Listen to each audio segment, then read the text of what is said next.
రాష్ట్ర విభజన జరిగిన తర్వాత రెండు రాష్ట్రాల్లో సంబరాలు చేసుకోలేదని మోడీ అనడం విడ్డూరంగా ఉందని మంత్రి హరీష్ రావు అన్నారు. విభజన తర్వాత తెలంగాణలో జీఎస్టీలో నెంబర్ 1 స్థానంలో ఉందని అన్నారు. నారాయణ్ ఖేడ్ నియోజకవర్గంలోని లబ్ధిదారులకు చెక్కుల పంపిణీ కార్యక్రమంలో ఆయన పాల్గొన్నారు. తెలంగాణ ఏర్పడ్డాక రైతులకు ఎకరాకు 1000 రూపాయలు రైతు బంధు ఇస్తున్నామని హరీష్ రావు తెలిపారు అన్నారు. ఇక తెలంగాణ ఏర్పడ్డప్పటి నుంచి కూడా ప్రతి ఒక్కరూ సంతోషంగా ఉన్నారని, పండుగ వాతావరణంలో తెలంగాణ ముందుకు వెళుతోందని అన్నారు. 15 కోట్ల రూపాయలు మళ్ళీ సీఎం కాలేజ్ గ్రౌండ్ 25 కోట్ల రూపాయలతో మేము అన్ని రంగాల్లో డెవలప్ చేయడం జరిగింది సార్. మళ్ళీ కొత్తగా మీరు ఇంకా మా నారాయణ టౌన్ కు 10 కోట్లు ఇవ్వడం జరిగింది సార్. ఆ 10 కోట్ల రూపాయలతో 100% టెండర్ పిలిపించి వర్కులు చేసినాం సార్.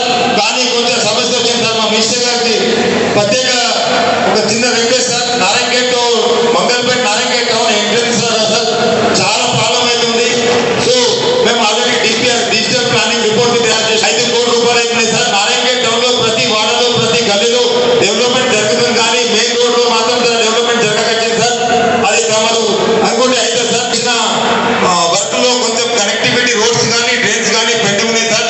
అదే కాకుండా తమ ఆశీస్సులతో నారాయణ టౌన్ లో 100 గడపకు నీతి రావడం జరిగింది సార్. దయచేసి అదే కాకుండా మీరు గతంలో నారాయణ మైనారిటీ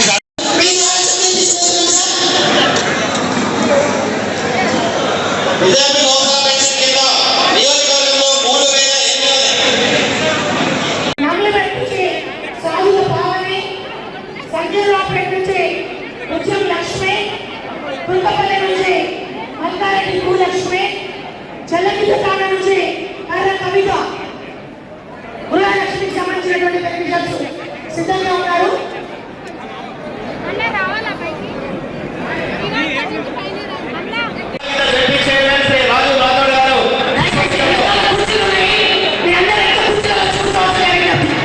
ఇప్పుడు అవకాశం చిక్కినా మన తెలంగాణలో రీసెంట్ తిప్పుతూనే ఉంటాడు.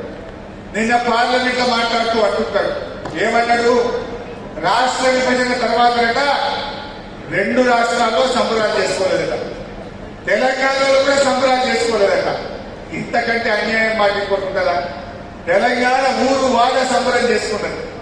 7 వడ్డం కంటేనే ఇవాళ తెలంగాణ పర్ క్యాపిటల్ ఇన్కమ్ దేశంలో నంబర్ 1 ఉన్నది. మా జిఎస్డిపి గ్రోత్ రేట్ దేశంలో నంబర్ 1 ఉంది. ఇవాళ 7 వడ్డం కంటేనే 200 పెన్షన్ 2000 చేసుకున్నాం. ఇవాళ తెలంగాణ సపరేట్ అయింది కనుకనే ఎకరానికి 10,000 రైతు బంధు అందిస్తా ఉన్నాం. తెలంగాణ ఏర్పడితే తెలంగాణలోని ప్రతి ఒక్కరూ సంతోషపడ్డారు, ప్రతి ఒక్కరూ పండుగ చేసుకున్నారు. కానీ మోడీ గారు మాత్రం పండుగ చేసుకోలేదని పాపం ఆయన కడుపులో ఉన్న విషయాన్ని బయట చెప్తా ఉన్నారు. మీరు చేసిన మాకు అన్యాయం. ఏర్పడ్డ తొలి రోజుల్లోనే 6 మండలాలు తెలంగాణ తీసుకుపోయి ఆంధ్ర కప్పచెప్పి మోడీ గారు మనకు ద్రోహం చేసింది. మన లోయర్ సీనియర్ పవర్ ప్రాజెక్టును ఆంధ్ర కప్పచెప్పి తెలంగాణకు అన్యాయం చేసింది మోడీ గారు. కానీ ఈరోజు ఆయనకు మన మీద ఏదో ప్రేమ ఉన్నట్టు మాట్లాడుతూ ఉంటాడు. మీరు ఏమి ఇచ్చింది? మాకు ఒక జాతీయ ప్రాజెక్ట్ ఇచ్చిండ్రా? మా గిరిజన యూనివర్సిటీకి డబ్బులు ఇచ్చిండ్రా? మా రైల్వే కోచ్ ఫ్యాక్టరీ ఇచ్చిండ్రా? అన్ని అబద్ధాలే. బీజేపీ వాళ్ళు మాట్లాడితే అబద్ధాలే. ఏడాదికి 2 కోట్ల ఉద్యోగాలు ఇస్తామన్నారు, 2 లక్షలు కూడా ఇయ్యలే. ఇటువంటి బీజేపీ వాళ్ళు ఇకనైనా తెలంగాణ మీద విషయం జిమ్మడం మానాలని చెప్పి నేను మోడీ గారిని బీజేపీ నాయకులు కొట్టాను.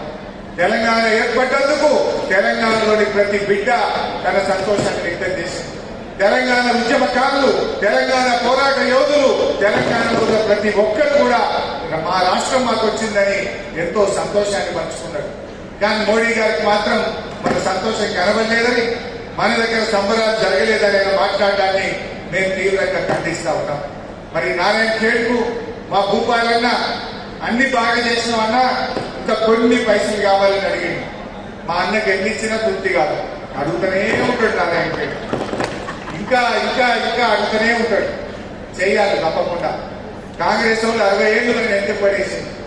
వాళ్ళు 60 ఏళ్ళ దుమ్ము దులిపి మరి నారాయణ ఖేడ్ ముంగట తీసుకుపోవాలంటే దీనికి కుడి చేయి చూడాల్సిన అవసరం ఉంది. తప్పకుండా మా భూపాలన్న కొన్నట్టు మరిన్ని ప్రత్యేకమైన నిధులు గౌరవ ముఖ్యమంత్రి గారిని ఒప్పించి నారాయణ ఖేడ్ ఇప్పిస్తానని చెప్పి కూడా మనం చేస్తూ జై తెలంగాణ.